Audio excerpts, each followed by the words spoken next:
Bienvenue dans cette nouvelle saison du podcast Conservation Journey qui t'aide à t'engager pour la faune et la flore sauvage. En 2022, je suis partie faire un tour de France des associations de conservation à bord d'un van aménagé. Dans cet épisode, David Monceau, le président et fondateur de l'association SOS Tortue Bretagne, un refuge de tortues, me fait visiter son refuge et me raconte son histoire.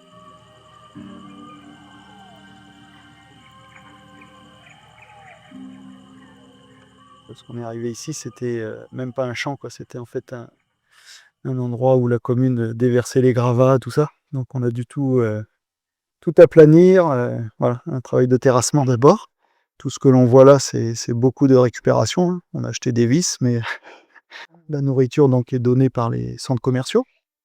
Et tu me disais qu'en 3 ans, vous avez déjà récupéré plus de 200 tortues, et je me demandais d'où viennent ces tortues en fait. Soit acheté, soit évidemment il y a des espèces où on se doute que c'est aussi des animaux qui sont arrivés illégalement chez les gens, hein. Dans toutes les animaleries de France, c'était 10 francs, quoi. Même dans les foires pour enfants, il y avait des tortues. On en récupère aussi tous les ans dans des bassins, dans des lavoirs. Le schéma, il est clair, hein. Aujourd'hui, on nous apporte des tortues qui ont été achetées il y a 2-3 ans. C'est vraiment classique. Alors, le jeune doit partir pour les études, donc les parents l'ont, ou alors il déménage, enfin bref. La tortue qui est vendue actuellement, elle est carnivore, elle fait 5 cm, et puis rapidement, elle grossit. C'est des tortues qui ont une croissance assez rapide, donc l'aquarium est un peu petit, l'eau se pollue plus rapidement, donc il y a des odeurs. Enfin voilà, c'est assez classique.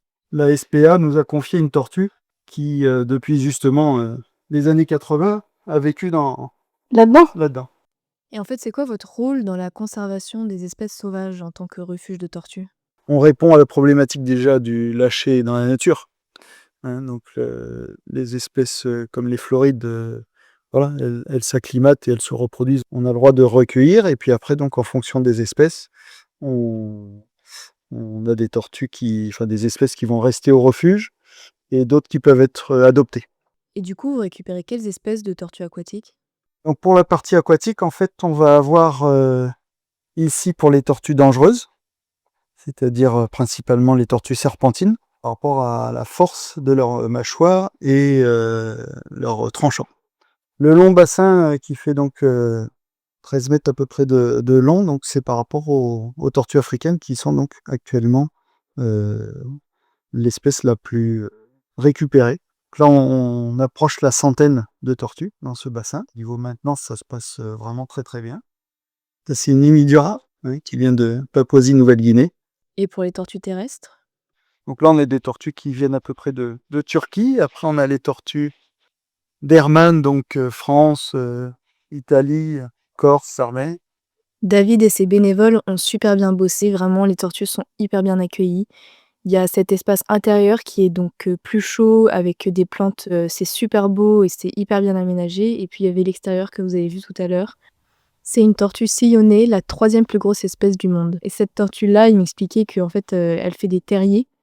Et là, donc, elles ont creusé un terrier, ce qui est donc un comportement naturel avec deux endroits pour se cacher dedans. Pas non plus de... Elles veulent passer en même temps. Ouais. Et David, est-ce que vous êtes ouvert au public? L'établissement qui n'est pas ouvert au public, Ouais. donc il n'y a pas du tout de visiteurs payants. Par contre, cette année, pour la première fois, on fait une première journée porte ouverte, qui a été, pour nous en tout cas, un succès, parce qu'il y a eu plus de 500 personnes là, sur la journée.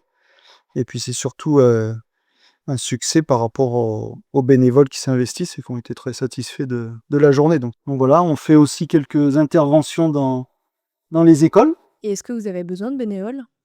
Donc on a augmenté le nombre de bénévoles. Et voilà, on n'est jamais assez nombreux, parce qu'il y a aussi un roulement, hein, forcément. On a besoin toujours de nouvelles personnes qui sont prêtes à donner de leur temps. C'est assez impressionnant tout ce que tu as créé. Je me demandais, c'est quoi ton parcours pour en arriver là? Et je travaille dans le milieu de la santé.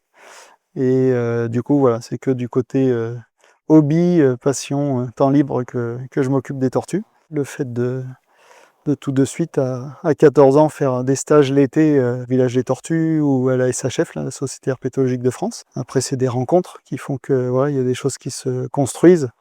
Donc voilà, des associations. J'ai été membre de plusieurs associations. Je reproduis quelque part ce que j'ai vu enfant. Et justement, toi qui étais passionné depuis petit par les tortues, est-ce que tu as un message pour ceux qui sont passionnés et qui aimeraient avoir une tortue? De vraiment avoir en tête que si on s'occupe bien d'une tortue, c'est pas un animal comme un lapin ou un chien pendant quelques années. Si on s'en occupe bien, ça veut vraiment dire que on a une vie devant nous, avec cet animal. Voilà, parce que leur offrir, juste, 1 m² ou même moins, c'est pas du tout adapté Mmh. à ces tortues-là, hein, peu importe l'espèce. Je trouve que cette rencontre montre vraiment qu'il y a pas besoin d'avoir fait, le parcours parfait ou des études exactement dans ce domaine puisque ce qui compte, c'est la passion et quand tu es passionné par quelque chose, tu trouves le temps de le faire et tout ce qu'il a réalisé, par sa passion pour les tortues, c'est extraordinaire et c'est exemplaire et franchement, je trouve ça hyper inspirant. C'est un travail hyper important qu'ils font et c'est un boulot de dingue et c'est super. Les tortues sont hyper bien accueillies et ce que j'adore, c'est qu'ici avant, bah, c'était une ancienne porcherie qui est maintenant à l'abandon et les terrains sont donc loués à cette association qui est un refuge donc ça fait plaisir de voir que les choses avancent et qu'en tout cas aujourd'hui, ici on tue plus des cochons mais on sauve des tortues. J'espère que cet épisode t'a plu. Pour en savoir plus sur le refuge SOS Tortue Bretagne, tu peux retrouver le site web de l'association dans la description. N'hésite pas à les contacter si tu veux être bénévole si t'es dans le Finistère. Dans le prochain épisode, je rencontre le centre de soins de l'aquarium de La Rochelle, alors abonne-toi pour pas rater l'épisode.